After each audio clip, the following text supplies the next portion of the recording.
L'anniversaire de Star Wars Battlefront 2 est imminent. 1 an, ça se fête. Moins pour célébrer le jeu que le dérèglement manifeste qu'il a mené rapport aux pratiques commerciales qu'il tentait.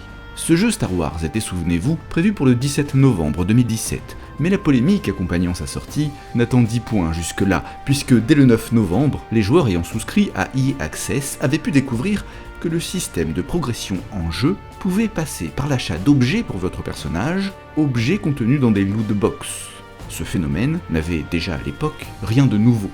Cela faisait déjà plusieurs années que les éditeurs avaient pris le parti d'ajouter cette petite touche de fun dans nos jeux, non contents de devoir repasser à la caisse pour obtenir des items supplémentaires pour un jeu que vous aviez acheté full price le jour de sa sortie. Parce que vous n'avez pas voulu attendre 6 semaines. Il fallait en plus compter sur sa bonne étoile pour obtenir l'item convoité. Oui, parce qu'à la différence des microtransactions classiques, une lootbox ajoute un aspect aléatoire à l'achat. Vous achetez une pochette surprise. Là, vous pouvez pas me voir, mais je fais le signe des guillemets, aléatoire. Mais c'est un autre sujet, si vous permettez. Rien de nouveau avec ce Battlefront 2, mais cette fois-ci, l'éditeur avait tant forcé le trait qu'une détonation médiatique en découla. Au point que rapidement, le débat est sorti de la petite sphère jeux vidéo. Des médias généralistes se sont emparés du sujet, à tel point que les politiques se sont sentis obligés de réagir. Parmi les premiers à réagir, Christopher Lee, membre démocrate de la Chambre des représentants d'Hawaï, pour qui les lootbox peuvent représenter les mêmes caractéristiques psychologiques et addictives ou risques financiers que les jeux de hasard. Il propose alors une loi qui tend à interdire la vente de jeux contenant des lootbox aux mineurs. La commission des jeux de hasard belge se saisit également de la question. En avril 2018, elle en arrive à la conclusion que les lootbox payantes sont des jeux de hasard. En France, le sénateur de Saône-et-Loire, Jérôme Durain, saisit l'Argel et en appelle à la mise en place de règles visant à protéger le consommateur contre d'éventuelles dérives. C'en était trop pour l'ESA et l'ISFE. Vous ne les connaissez peut-être pas, mais vous en connaissez sans aucun doute leurs membres. L'ESA est une association dont les objectifs clairement affichés sont de défendre les intérêts des leaders de l'industrie du jeu vidéo. Son homologue européen, l'ISFE, affiche lui aussi les mêmes objectifs. Ces deux organisations à but non lucratif, comme elles aiment se présenter, sont ce qu'on appelle plus communément en français des lobbies. Leur rôle n'est donc pas réellement de défendre les intérêts des consommateurs, mais bien celui de ses membres. C'en était trop pour les industriels, disais-je, car ces règles comprenaient ici des lois élaborées et mises en place par une autorité publique, auxquelles devraient se soumettre les éditeurs, risqueraient de détruire un statu quo que les grands du jeu vidéo ont réussi à mettre en place depuis plusieurs décennies. Il est vrai que jusqu'à maintenant, l'industrie du jeu vidéo avait su la jouer fine pour éviter que le législateur intervienne de trop près dans leur petit business. La méthode des éditeurs, via leur syndicat, dis-je à nouveau en mimant des guillemets, c'est de montrer que le secteur peut très bien s'autoréguler et qu'il n'y a pas besoin de venir légiférer. Pour régler la question des lootbox, ils vont donc avoir recours à la même méthode qu'il y a 30 ans. Quand la polémique sur la violence dans les jeux vidéo avait gagné l'opinion publique au cours des années 90, que les politiques entendaient mettre en place des lois pour réglementer le secteur, le lobby du jeu vidéo avait proposé un barème informatif avant même que le législateur ne mette en place une quelconque restriction contraignante. Est né aux États-Unis le SRB, sous l'impulsion de l'ESA, et quelques années plus tard en Europe, le PEGI, sous l'égide de l'ISFE. PEGI 18. L'avantage pour l'industrie, c'est que le SRB et PEGI sont juste des informations. Micromania peut continuer à vendre des GTA, Call of et autres, sans demander la carte d'identité, là où une loi aurait pu tout simplement interdire la vente de ces jeux à des jeunes de moins de 18 ans. Or, ces jeux performent en grande partie grâce à leur clientèle adolescente.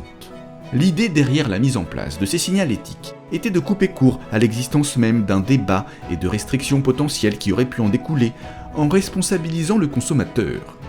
Le débat n'est donc plus de savoir si c'est le produit qui est problématique ou non, mais de mettre la responsabilité sur un comportement dangereux du consommateur qui ne suivrait pas la signalétique. Tout comme Cache Investigation a montré que Coca-Cola déplaçait le problème environnemental de sa fabrication massive de bouteilles en plastique sur l'utilisation qu'en fait ensuite le consommateur. Bonjour, je suis Élise Lucet, France 2, Cache Investigation. Pour l'affaire des lootbox, La méthode est la même. Les dégâts médiatiques et politiques causés par une gestion abusive des modèles économiques ont bien été entendus et compris par les éditeurs, mais quand les législateurs des États se posent la question de la dangerosité des lootbox et pensent à réguler son utilisation, le SRB et PEGI vont une nouvelle fois détourner le débat en mettant en place une nouvelle signalétique, une nouvelle vignette dont l'argumentaire est tout trouvé. Pour un parent qui n'est pas entièrement familier avec l'univers des jeux vidéo, la présence de ce simple pictogramme sur l'emballage d'un jeu va l'inciter à garder un œil sur son utilisation une fois le jeu acheté et entre les mains de son enfant. En résumé de tout l'argumentaire de cette page, l'aspect problématique des lootbox viendrait d'un déficit de contrôle parental et non pas d'une dérive de l'éditeur. Voilà qui ne répond en rien aux questionnements soulevés par les politiques, mais a le mérite de freiner les ardeurs de ces derniers à vouloir légiférer sur la question en reportant la responsabilité sur le dos du consommateur plutôt que sur celui des industriels du secteur. La participation du secteur privé dans les processus de régulation est un phénomène qui tend à se développer à mesure que certains sujets se complexifient. Car difficile pour les États de prendre la défense de l'intérêt général sur des questions nécessitant l'expertise d'une vie. Par exemple, voter des lois sur le trafic aérien nécessite d'écouter les préconisations des entreprises impliquées. Et ce qui est vrai pour l'aéronautique l'est aussi pour le jeu vidéo. Ne maîtrisant que très peu le sujet, le législateur a pris très vite le parti de laisser les rênes aux industriels du secteur, passant d'un travail en collaboration avec le secteur privé dans l'élaboration de la loi à une véritable autorégulation. Les industriels ont tellement pris leur aise dans ce rôle que même lorsqu'ils dérapent, comme c'est le cas dans l'affaire des lootbox de Star Wars Battlefront, ils voient l'intervention des politiques d'un mauvais œil. Les éditeurs se montrent agacés, et le porte-parole de l'ESA dira de son côté « Nous sommes convaincus que les importants efforts d'autorégulation de l'industrie restent la manière la plus efficace de régler ces questions importantes. Et ce système a prouvé son efficacité depuis longtemps. » Un des problèmes majeurs de l'autorégulation, c'est qu'elle implique que les auteurs des règles et les destinataires des règles soient peu différenciés, partagent les mêmes objectifs privés.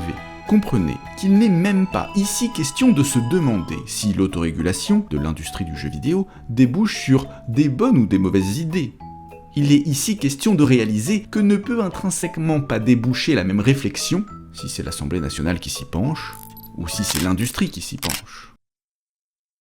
Electronic Arts reconnaissait déjà en 2017 que le mode Ultimate Team de ces jeux de sport, fonctionnant sur le principe des lootbox, générait dans les 800 millions de dollars de chiffre d'affaires annuel. Et les analystes prédisent déjà que ce chiffre devrait avoisiner le milliard pour 2018.